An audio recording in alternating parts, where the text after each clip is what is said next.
Micha, weisst, unser Terminkalender ist im Fall mega voll. Und es läuft so viel mit allen Kindern, die Programm haben und in die Schule gehen und was sonst alles noch so läuft. Wir sind so mega beschäftigt. Und weisst, am Sonntagmorgen dann noch in den Gottesdienst kommen, ist manchmal einfach eine riesige Challenge für uns. Und weisst, wir wissen, gerade so nach Corona haben wir auch festgestellt und gemerkt, es geht im Fall auch mega gut, ohne am Sonntagmorgen in den Gottesdienst zu kommen.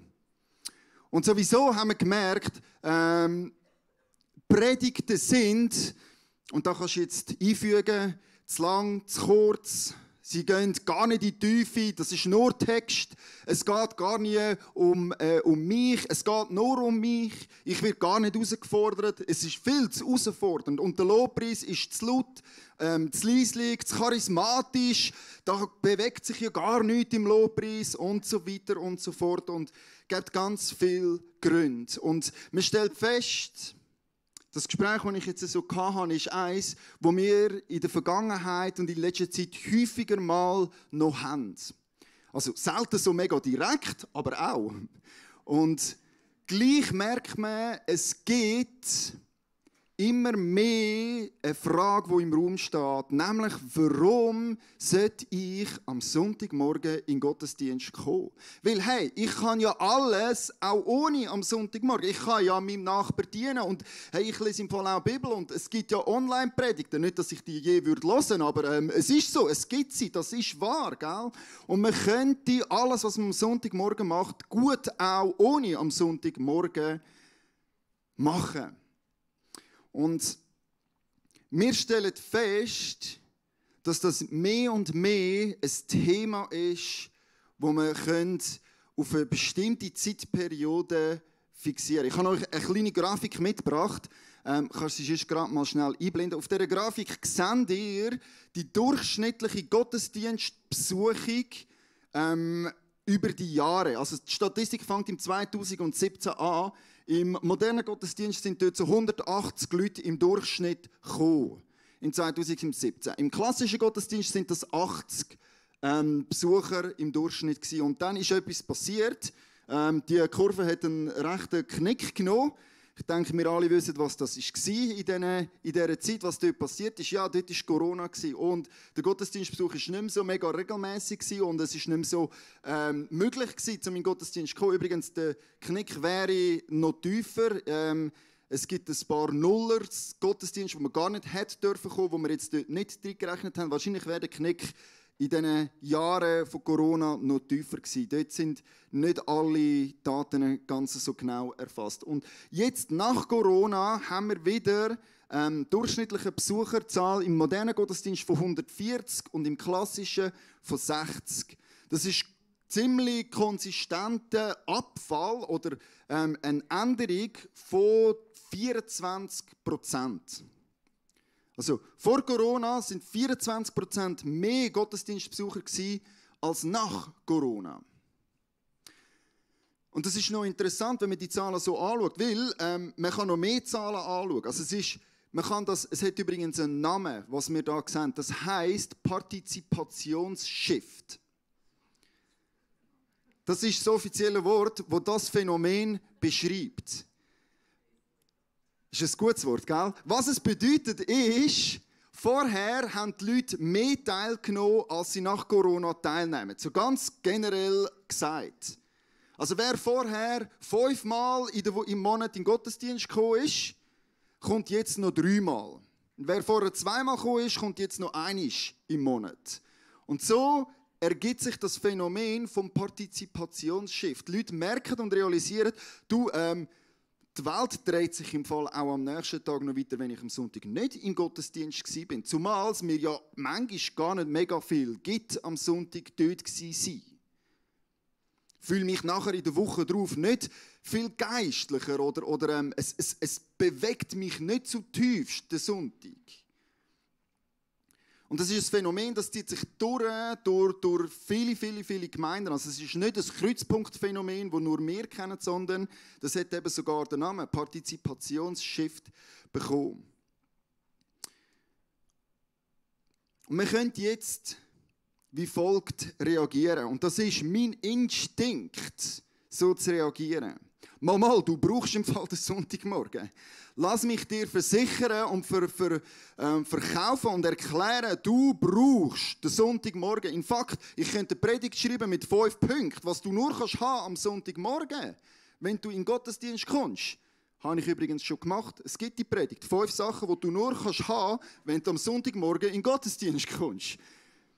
Das wäre so eine Instinktreaktion, zum sagen, mal, du brauchst es, auch wenn du vielleicht gar nicht das Gefühl hast, du brauchst es, und auch wenn du gar nicht denkst, dass du es brauchst. Ich gebe dir jetzt Gründe und ich verkaufe dir den Sonntagmorgen ganz neu, dass du verstehst und erkennst, mal, Gottesdienst ist wichtig und ich muss dort dabei sein. Man könnte auch sagen, okay, die Leute haben ihre Bedürfnisse nicht befriedigt, was müssen wir ändern?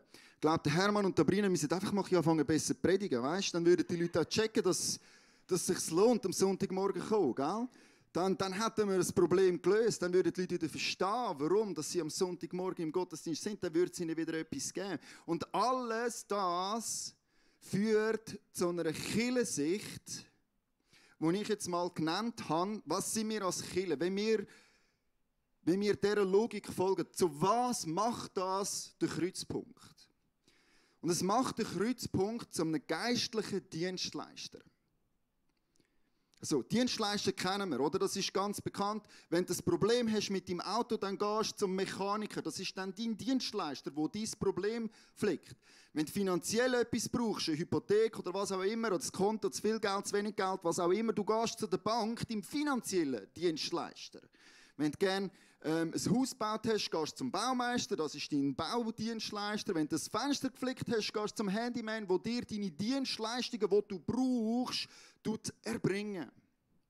Und das hat nicht Halt gemacht, die Mentalität vor der Kirche. Auch in der Kirche haben wir ein Denken entwickelt und kultiviert über die Jahre, wo die Kirche zu einem geistlichen Dienstleister gemacht hat. Also ich habe ein Bedürfnis, ich brauche etwas, ich muss auferbaut werden, ich muss gelehrt werden, ich muss instruiert werden, ich muss Lobpreis erleben, wo Himmel und Erde bewegt, ich brauche und das befriedige ich am Sonntagmorgen in der Kirche, weil das ist mein geistlicher Dienstleister. Und das bringt so einige Probleme mit sich.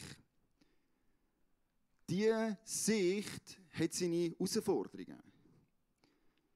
Es bedeutet nämlich, dass wir als Kirche dann dazu da sind, zum Bedürfnis zu befriedigen. Also unsere Sicht, unsere Perspektive, unser Auftrag ist dann auf Menschen gerichtet und was sie genau brauchen, müssen wir befriedigen. Das andere Problem vom geistlichen Dienstleister ist, Dienstleister haben Konkurrenz. Also, es gibt, weiss ich wie viele Automacher, oder? Und jeder könnte mir die Dienstleistung erbringen, die ich brauche, um mein Auto zu flicken, oder? Also ich denke zu dem, was es am schnellsten, besten und exaktesten macht, oder? Und auch noch der billigste ist, oder? Dort gehe ich dann her und dort nehme ich die Dienstleistung in Anspruch. Jetzt haben wir als Kirche in dem Fall auch Konkurrenz.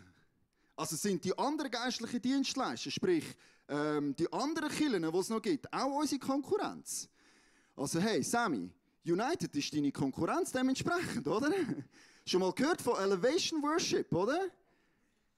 Ja, das ist in dem Fall unsere geistliche Konkurrenz. Wenn wir als Band müssen Bedürfnisse befriedigen von bewegendem Worship, dann macht das andere Worship zu unserer Konkurrenz. Oder Hermann Sabrina, wir haben das Problem. Es gibt so viele gute Prediger, die du auf YouTube kannst hören kannst. Müssen wir in dem Fall jetzt einfach noch ein bisschen besser werden, auf das wir dem nachher entsprechend gegenhalten und dass die Menschen das Gefühl haben, ja, mal im Kreuzpunkt ist im Fall nach wie vor ein guter geistlicher Dienstleister. Dort werden meine Bedürfnisse befriedigt. Und ihr seht, zu was die Sicht, die Perspektive wird führen. Zu ganz vielem, was nicht gut ist. Und ich ertappe mich selber, merke selber, wie ich immer wieder unsere Kirche als geistliche Dienstleister sehen. Es bewegt mich zutiefst und das ist sicher nicht nur schlecht, wenn Menschen mir sagen, hey, es gibt im Fall noch das Bedürfnis und das müssen wir auch noch machen. Und als Kirche könntest du im Fall noch dort in diese Gruppe dienen. Und ihr solltet viel mehr Textexegesen machen, ihr solltet viel tiefer reden, ihr solltet viel mehr herausfordern. All diese Sachen, die beschäftigen mich zutiefst. Und ich habe mal nachgeschaut, festgestellt, dass geschätzt die 90% von all meinen Predigten auf individuelle Bedürfnisse eingehen. Vieles von dem, was wir als Gemeinde lehren und machen, zielt darauf ab, den Menschen ihre Bedürfnisse geistlicher Natur zu beantworten und zu befriedigen. Also es ist, man kann sagen, schon so tief in unserer Gesellschaft, in unserer Kultur drin, eine individualisierte Kultur, wo es Einzelpersonen und deren ihre Bedürfnisse an erster Stelle stehen, dass das gar keinen Halt kann und wird machen vor der Tür, vor der Kirche. Und wir sind je länger, je mehr in eine Sicht hineingerutscht, wo wir die Gemeinde als Bedürfnisbefriedigung von meinen geistlichen Anliegen sehen.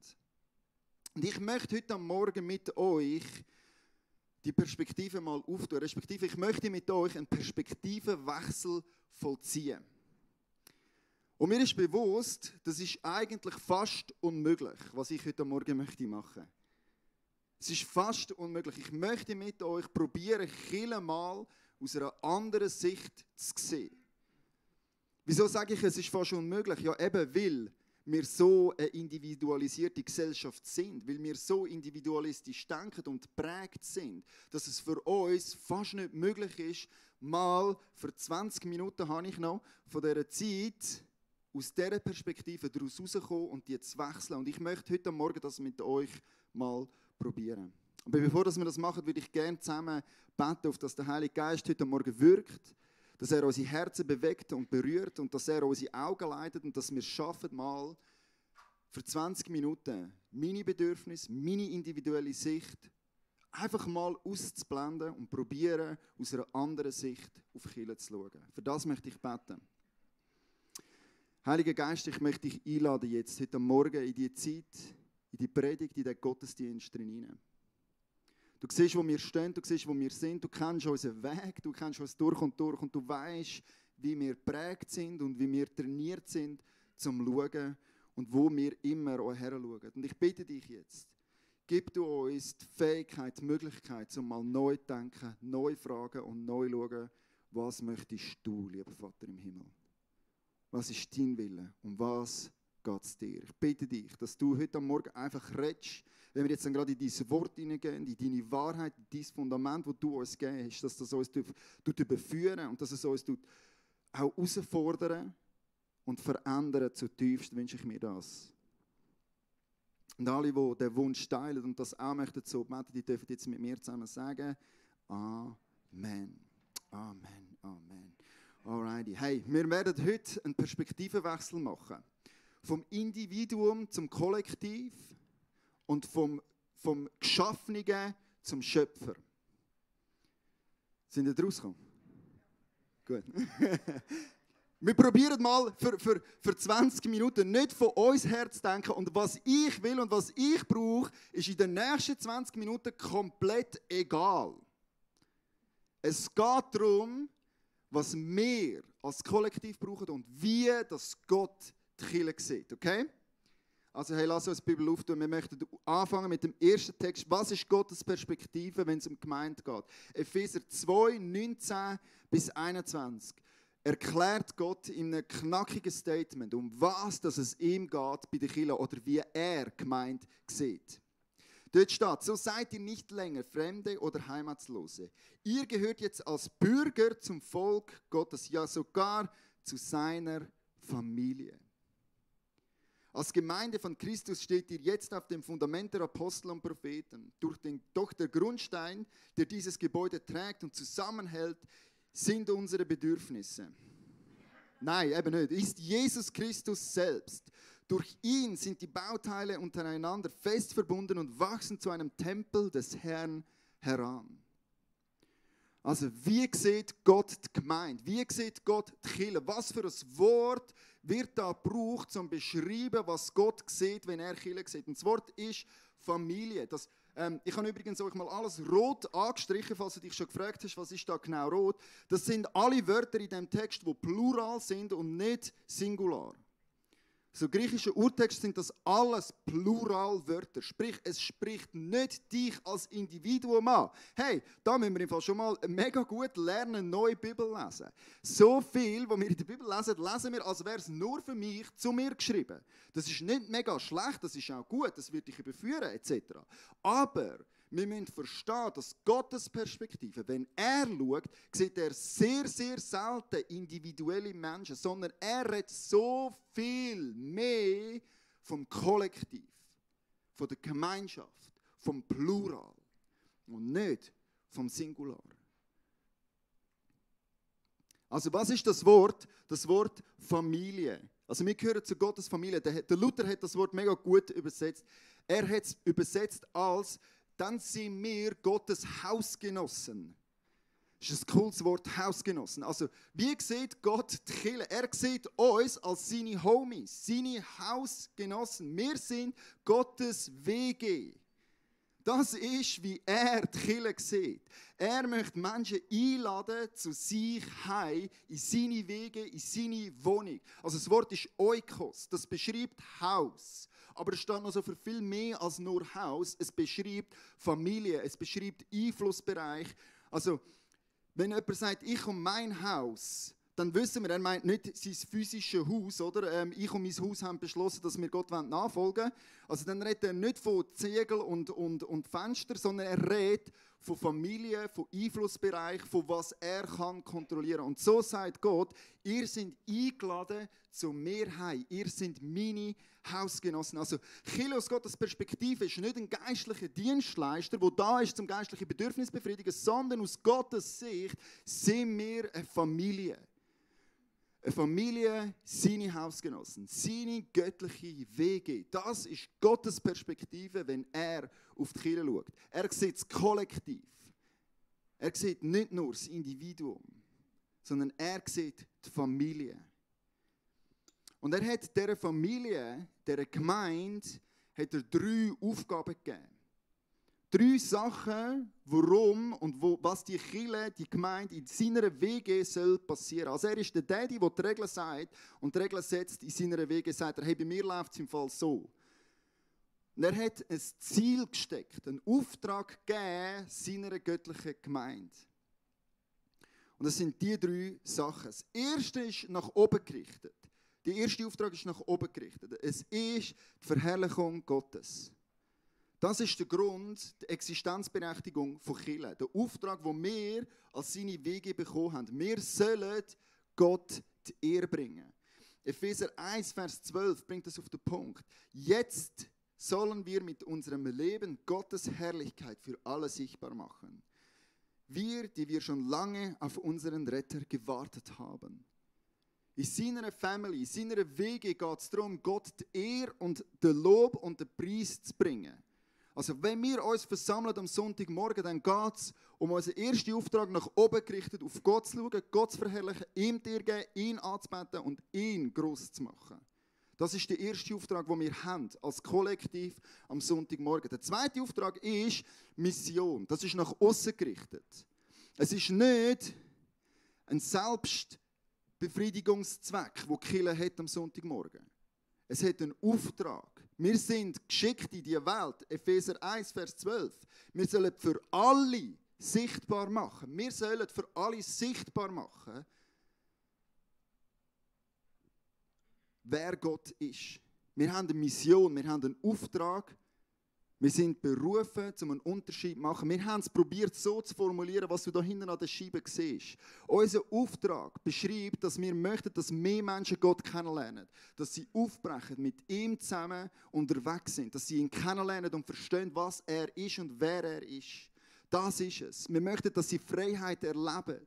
Von Jesus Christus frei gemacht. Dass sie ihre Sachen ablegen können, die vorher waren. Dass sie eine wahrhaftige, wirkliche Transformation erleben dürfen. Wir möchten, dass Menschen herausfinden, was der Grund ist wieso sie auf dieser Welt sind, was sie für Gaben geschenkt bekommen haben vom Heiligen Geist. Das ist es, was wir machen. Das ist unsere Mission. Und wir wollen, dass die Gemeinde einen Unterschied macht, dass sie losgeht in die Welt und einen wirklichen Unterschied macht und in der Berufung und im Auftrag von Jesus Christus unterwegs sind. Das ist unsere Mission als Kreuzpunkt. Um das geht es, wenn wir uns versammeln am Sonntagmorgen. Und das dritte ist Gemeinschaftspflege, das ist nach innen gerichtet. Der dritte Grund oder der dritte Auftrag, wo Gott der Kirche gegeben hat, wo er sie geschaffen hat, ist Gemeinschaftspflege nach innen gerichtet. Im Galater 6, Vers 2 steht es: Jeder soll dem anderen helfen, seine Last zu tragen. Auf diese Weise erfüllt ihr das Gesetz, das Christus uns gegeben hat. Die dritte Existenzberechtigung der Gemeinde ist nach innen gerichtet. Der Dienst aneinander. Also oben, außen, innen. Die 3 Aufträge der Gemeinde. Und dort ist es vielleicht auch dran, ganz besonders bei der dritten am Sonntagmorgen, sollen wir aneinander dienen. Es sollen Menschen auferbaut werden, die hierher kommen. Darum glaube ich, sind so Aktionen, wie wir letzte Woche hatten, mit dieser Büchse, die wir rumgehen lassen haben, so mega wertvoll. Und ich glaube, es ist wie auch wahrscheinlich korrekt oder es wäre dran, dass wir als Leitung dort auch ein gewisses Maß Buße tun.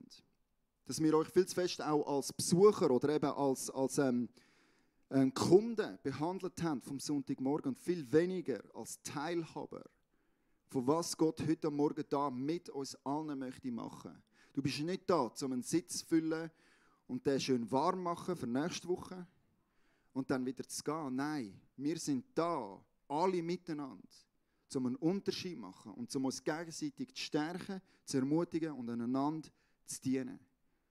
Niemand sollte heute am Morgen heimgehen, ohne dass er einen Beitrag geleistet hat zu dieser göttlichen Familie,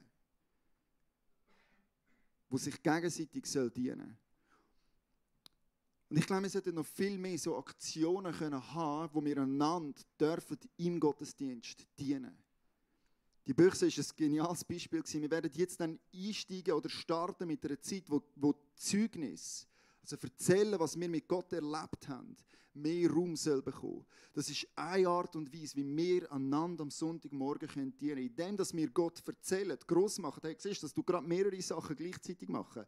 Das bringt Gott die Ehre, das lobt ihn, das preist ihn, weil wir erzählen, was er gemacht hat. Es ermutigt und stärkt uns gegenseitig und wir sind eine grosse Family, wo Gott im Zentrum hat. Wie kommen wir zu so einer Sicht? Wie können wir mehr von dieser Sicht beeinflusst, gefangen genommen werden?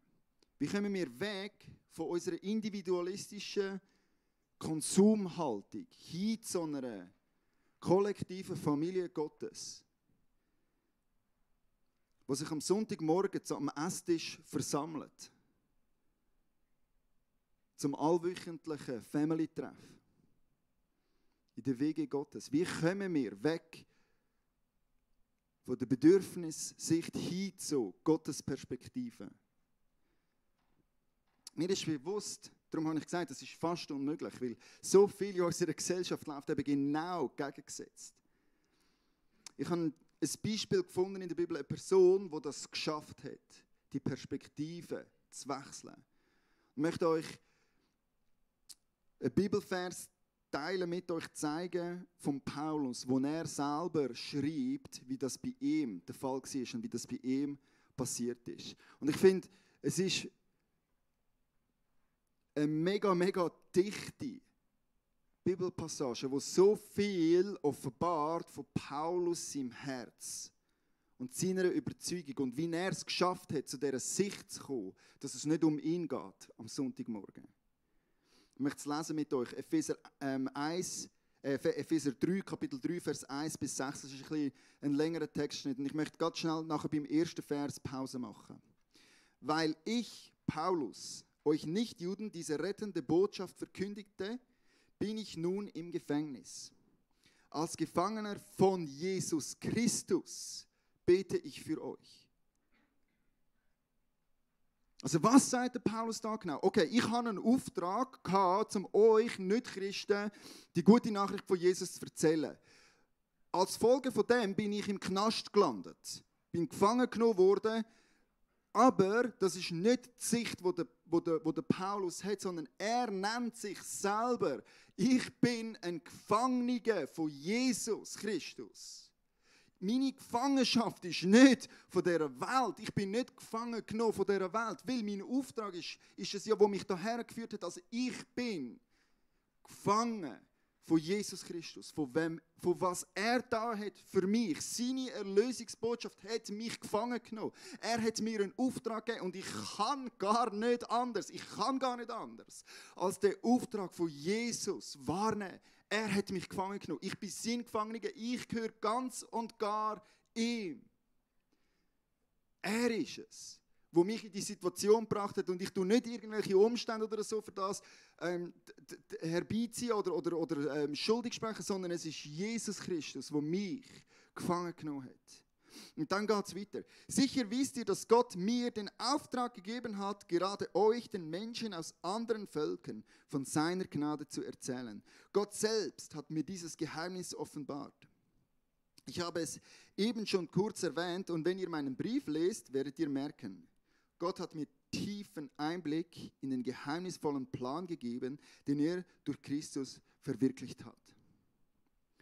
Frühere Generationen wussten nichts von diesem Geheimnis. Jetzt aber ist es seinen berufenen Aposteln und Propheten durch seinen Geist offenbart worden. Dieses Geheimnis besteht nämlich darin, dass die nichtjüdischen Völker durch Christus zusammen mit den Juden Anteil bekommen an dem Erbe, das Gott uns versprochen hat. Sie gehören zum Leib von Jesus Christus, zu seiner Gemeinde. Und auch für sie gelten die Zusagen, die Gott seinem auserwählten Volk gab. Das alles bewirkt Gott durch die rettende Botschaft. Also der Paulus hat es gecheckt, um was dass es Gott geht in der Gemeinde. Er ist gefangen genommen worden von Jesus für diesen Auftrag. Er kann nicht anders, als die Erkenntnis, die er bekommen hat von Jesus Christus und was er da hat und den Auftrag, die Mission, die Gott gegeben hat, auszuführen. Er muss, es geht gar nicht anders. Da stellen wir eine tiefe Leidenschaft fest von Paulus, die er hat für diese Sicht, die Gott hat auf seine Gemeinde. Und diese Sicht, die Überzeugung, hat an Paulus seinen Fokus gewendet, hat es geändert, ganz und gar hingegeben, dem Auftrag von Gott. Und ich glaube, auch wenn der Paulus schreibt, hey, ich bin im Gefängnis und ich habe so viel Schlechtes erlebt, ich bin mir sicher, der Paulus hat ein erfüllteres Leben geführt, als ohne diesen Auftrag. Und ich kann mir es nicht ganz weglassen. Wir haben gesagt, wir schauen nur von Gottes Perspektive. Ich kann nicht anders als das jetzt einfach reinbringen. Ich bin mir überzeugt, ich bin sicher, dass wenn du und ich als Individuum mehr und mehr zu dieser Überzeugung kommen, dass wir einen Auftrag haben und dass wir aus Gottes Perspektive leben, dann werden du und ich ein erfüllteres Leben führen. Siehst, ich kann es nicht anders machen, als einfach das jetzt noch bringen.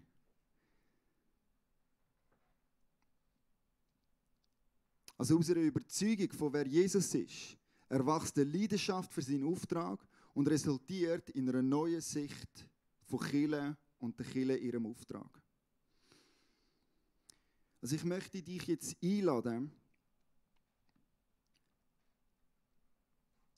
folgende Punkte zu tun. Fang doch neu an zu beten, dass Jesus dich gefangen nehmen soll. Dass du eine neue tiefe Erkenntnis gewinnen von wer Jesus ist. Dass er und sein Auftrag und seine Leidenschaft für die Kirche, für die lokale Versammlung am Sonntagmorgen, dass du dort gefangen werden darfst. Dass wir alle mehr und mehr ablegen dürfen, was wir brauchen. Und mehr hinkommen zu der Erkenntnis, dass wir dem Auftrag dienen wollen. Dass es unsere Berufung ist, unsere Bestimmung, dass wir gar nicht anders können, als am Sonntagmorgen Gottes Reich zu bauen, ihn zu anbeten, ihn zu verherrlichen, einander zu dienen, andere Menschen aufzuerbauen und dadurch, durch das, seinem Auftrag und seiner Mission gerecht werden. Dass ein guter Sonntagmorgen dann ein guter war, wenn wir einen Unterschied gemacht haben am Sonntagmorgen. Nicht, wenn wir einen tiefen geistlichen Moment erlebt haben. Nicht, wenn die Predigt genial war. Sondern dann, wenn wir Teil sind von Gottes Familie.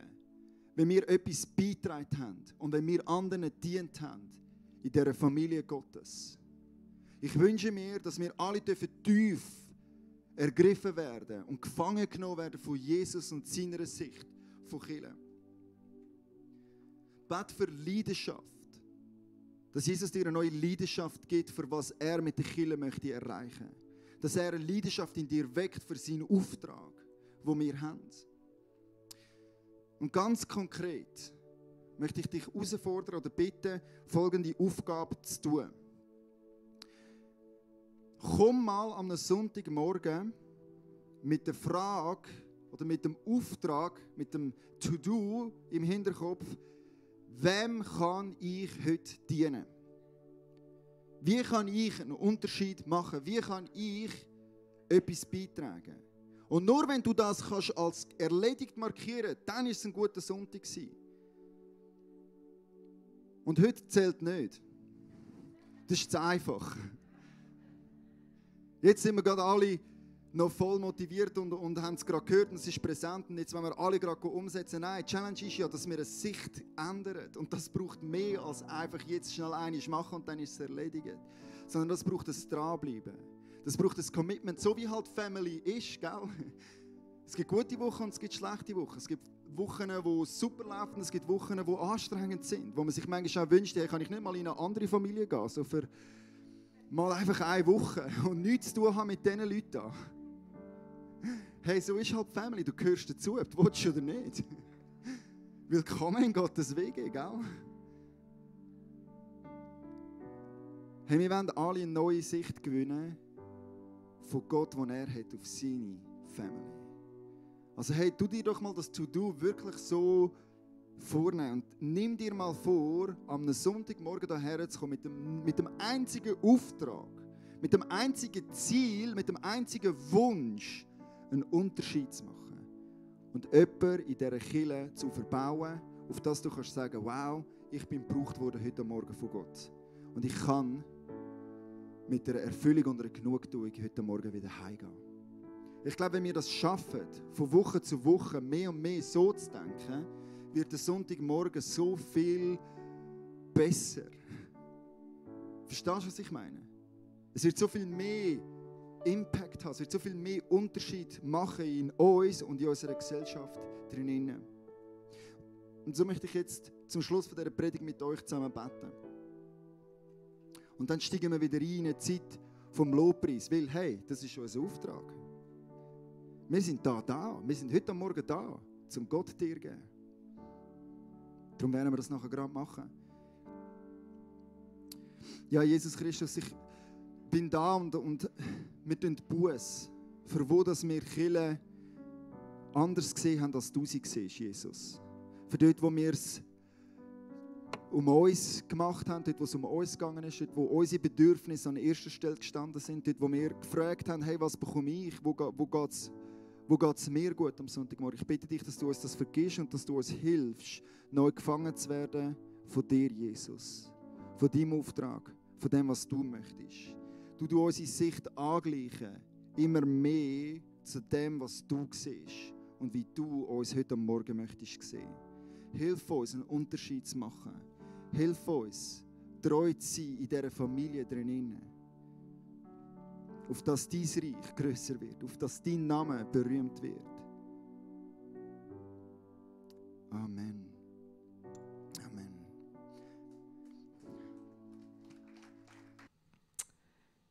Genau. Jetzt bin ich schneller, als ich gedacht habe. Ich habe noch ein paar Infos für euch. Und zwar, da wir eine super neue Infowand haben, gibt es nicht so viel zu erzählen.